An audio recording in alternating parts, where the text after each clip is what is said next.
Conceive, believe, achieve. This is former UFC middleweight champion of the world, Michael Bisping. Paddy the Baddy here. You're listening to Combat Sports UK. And you're watching Combat Sports UK. Rob Smith for Combat Sports UK. I'm here at Ace MMA in South Shield. I'm here with Sami Hoque. Sami, how are you, mate? Well, mate, I'm good. Thank you. My pleasure, mate. My pleasure. So we'll jump straight into it. We're here for a preview interview for your Unity Fighting Championships fight. Do you want to let the fans know who you're fighting and where? I'm fighting on November 16th on Unity FC for the featherweight championship against Yusuf Kurt. It'll be a good fight. I'm expecting a good fight, mate. I think I watched Sion fighting at the last Unity event, and you guys pushed the pace. And so I kind of want to look at when I was doing my research, I looked at your record, 9-0. Yeah. So was it difficult to get a fight? Because I've seen undefeated fighters in the amateur scene. I know, for example, there's a good fighter who was meant to be fighting on Unity called Fraser Patterson from Scotland. Couldn't get matched because people just avoided him. And I think with your record, it being an impressive record that it is, titles, was it hard to get matched up? Well, obviously my brothers have fought on Unity multiple times, and we've always tried to get all three of us on the same card, and it's always me that lets us down because it's hard to get a match for me. I think Steve's tried to match me for the last 3 or 4 Unities, and I've never been able to get a match on it.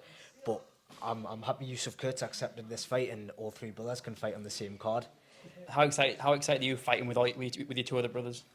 Honestly, it's like it's one of my dreams, really. It's like we'll grow up together, we'll play fight. We used to watch the WWE and we used to always fight during the breaks, and now that we can actually properly fight in the cage doing what we love all on one night, it's going to be a special night for our family. And it's like, it's not just your brothers in the card, you've also got like your other brothers, you've got your team, you've got SMA, you've got people who train you. I spoke to Kane Holmes and Ethan Wilson yesterday. Yeah. You guys, you all look prepared. And like, I was kind of talking about through the whole card, it seems like it's almost SMA versus Scotland. Yeah. That's kind of the theme of the card. Yeah. And so, do you believe that like your team, and there's also the North East fighters in the card, do you believe it's going to be a North East clean sweep?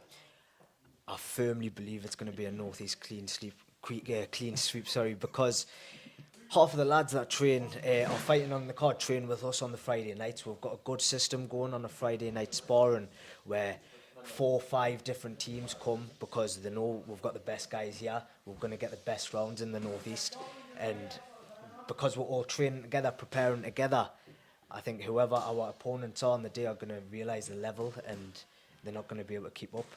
And so we kind of talked about how you've got an undefeated record, 9-0. Is that something you take a lot of pride in, or do you kind of like not really look at wins and losses, especially at the amateur level, or do you take pride in the fact that you're undefeated? I do take pride in the fact that I'm undefeated. I'm very proud of myself and how I've grown as a fighter. If you watch my first fight to how I am now, I've matured a lot. But at the end of the day, it's still amateur, and I'm there for the experience. You mentioned earlier about accepting fights and like people not accepting fights. I had a bit of that previously, even my last couple of fights, where I was the FCC champion. I vacated the belt to stop cutting weight so I can fight more, but I shot myself in the foot there because people wouldn't accept the fight in the end. But that was purely because I wanted more experience as an amateur. That's the main thing. Yes, winning's fantastic, but as long as I'm getting the experience, and when I turn pro, I'm going to be levels above the people I fight even when I turn pro, and that's the aim for me. I know you won't be looking too far ahead, you won't be looking past your opponent, but let's just say you get the win. That'd be 10-0 for you. Usually around 10 fights people look to go pro, so are you looking to go pro quite soon? Of course, yeah. So recently I've just graduated from university. I've congratulations. got a first class degree. Quality, mate. So now I've got my backup plan sorted.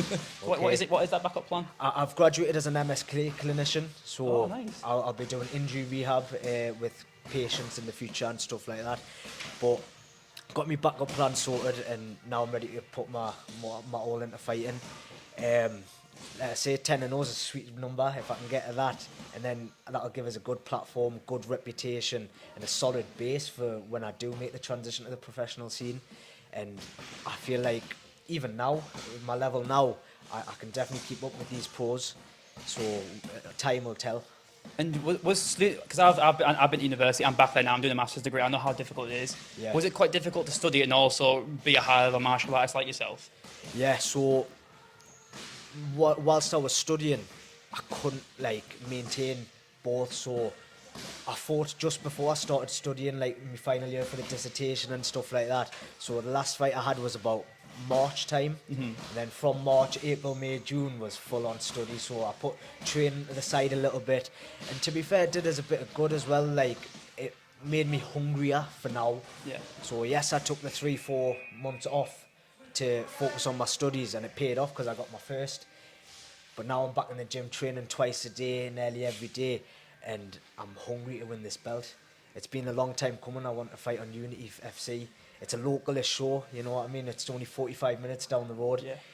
Saves us travelling, and we're going to bring a big crowd to this one as well. So it's something I'm hungry for now, because I took that time off and now I'm ready to come back and show how much I've improved in that time.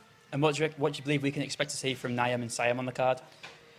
Well, because they're my brothers, you know, they're going to bring the entertainment, they're going to bring the fast pace, and they're just going to show how good they've become and how good they are and how good our standard at ACE MMA is.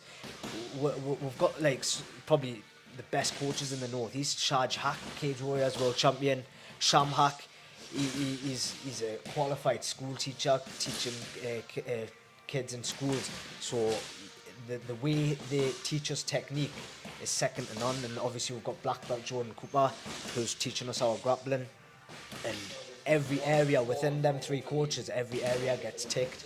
So I'm not worried about myself or my brothers or whoever else is fighting on the card from ACE MMA.